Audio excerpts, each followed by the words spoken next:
Hello everybody, this is Kenneth with The Pen Father, and I'm here today to kind of kick off my YouTube channel and do a little talking about some of the parts of some of these beautiful pens that you see here in front of me.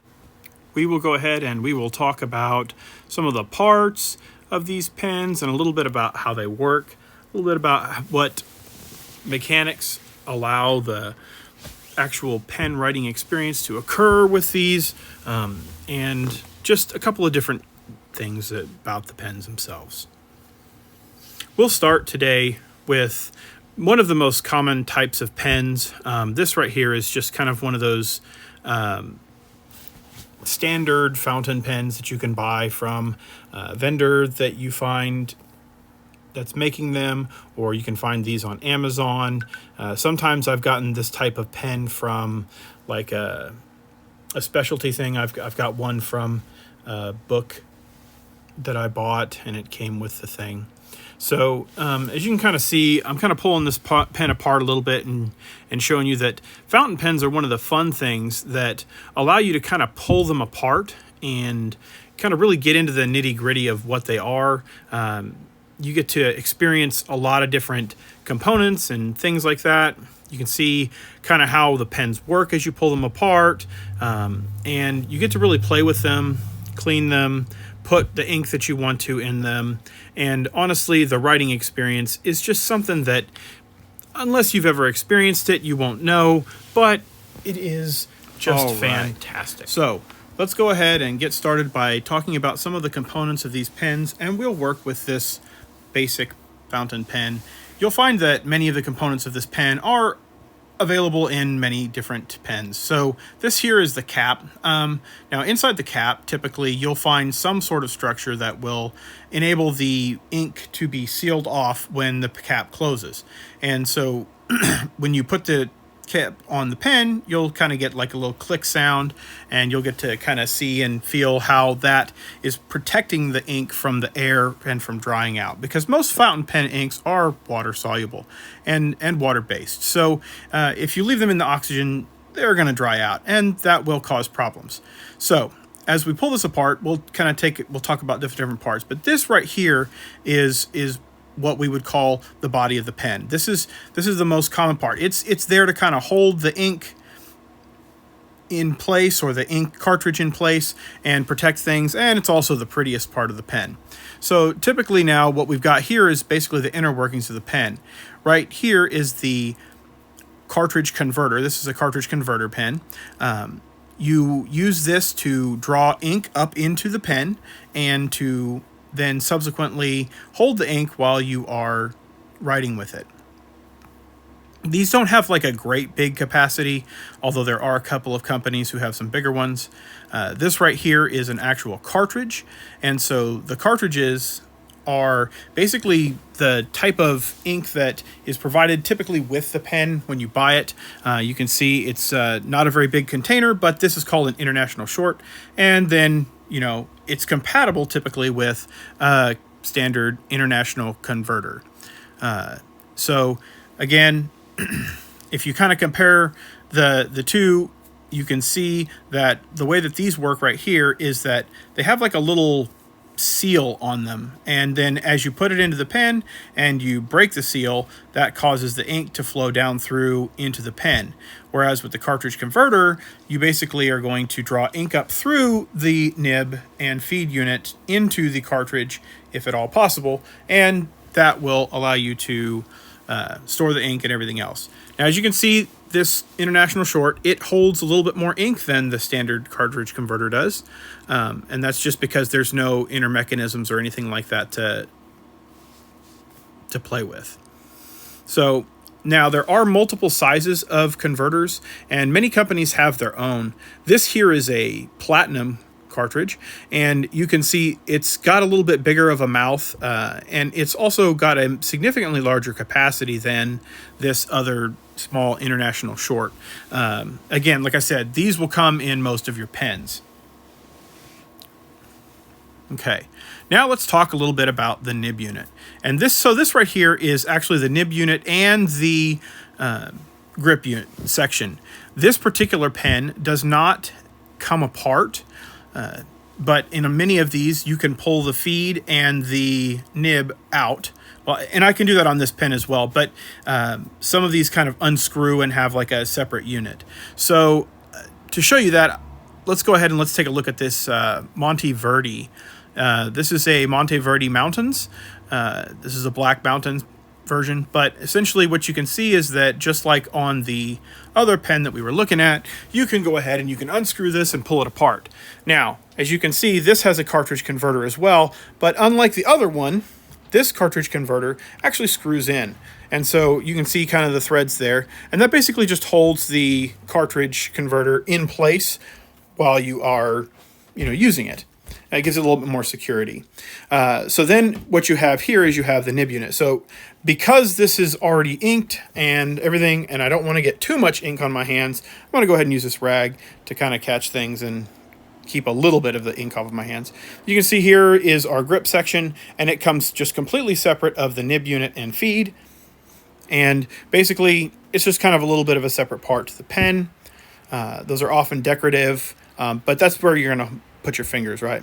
So then what we have here is we have the actual nib and feed, and then the section that all kind of fits in. So once we pull this apart, which you can do because this stuff is just kind of friction fit in here. It looks like it's breaking things, but it's not. That's what it's designed to do. You can see that there's actually a couple of different components here. We have our feed, and then we have our nib, and then, of course, we have our housing. So right here, this is the feed. As you can see, there's like little fins here that kind of allow for the ink to move through the feed unit, which is going to supply ink to the actual nib and allow you to write. So this is all done through capillary action. So basically it just kind of flows down from the actual unit and then into the pen. So I'll kind of put this back together. They have like a very specific way that they fit in here. The nib, which is just this little piece of metal that has a tine down the middle, which is going to allow the ink to flow. It goes up in here with the feed that will be supplying the ink to the nib, and then the ink will flow down and allow you to kind of write. You'll see there's like a little hole there that's called a feed. And basically what it does is it allows this to breathe. Okay. So, and that is what allows it to write. So now you can see there's just a little bit of ink still left in there, but now that the housing is on there, you can see that this nib unit will actually kind of attach with the converter, and that is how ink can flow through. So this is what it looks like once you have pulled stripped away all of the other components of the pen. This is the actual heart. This is what actually writes and what causes things to write when you're writing with a fountain pen. So as you can see, that's not a very stable thing, so we couldn't write with that. So we have to put the pen back together, obviously, and we would want to for many, many reasons. But technically, in its current state, this could write. So now as I put this back together, you'll see that we just go ahead and we put the nib unit back into the grip section. That all kind of screws back together nice and tight, but not over tight. We don't want to overdo it. Wipe my fingers off here a little bit. And then I'm going to put the cartridge back into place. So I'm going to screw this one in. Like I said, many of them just kind of push into place, but this one is one of those screw ones. And so that actually seats the nib unit and the cartridge converter together. Then we put the body back on to protect the ink from flowing out too much and or getting damaged. And then now we have a functioning and writing pen. This is basically, you might recognize this pen. It's from my logo. This is what I use to draw my logo. So personally, I love this pen. It does not have the default nib that came on it. It actually has a nib that was tuned by someone. And this is a 1.1 inch stub, which allows for some writing variation.